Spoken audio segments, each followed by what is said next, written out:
মুস্তাফিজুর রহমান নাঈম আপনি লিখেছেন, অমুসলিমের হাসি শুনলে আমরা উত্তরে কি বলবো?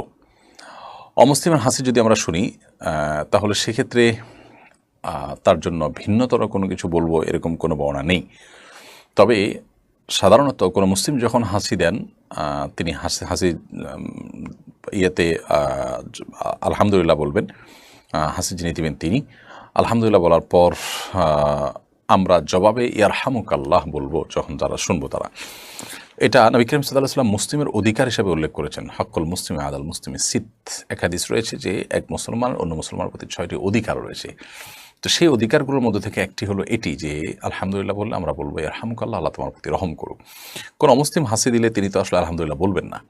যেহেতু তিনি আলহামদুলিল্লাহ বলবেন না, অতএব তাকে ইয়ারহামুকাল্লাহ বলার অপশনও থাকছে না এবং তাদের জন্য আলাদা কিছু বলার অপশনও নাই। অতএব আমরা নীরবতা অবলম্বন করবো বাহ্যিকভাবে, সেটিই বোঝা যায়।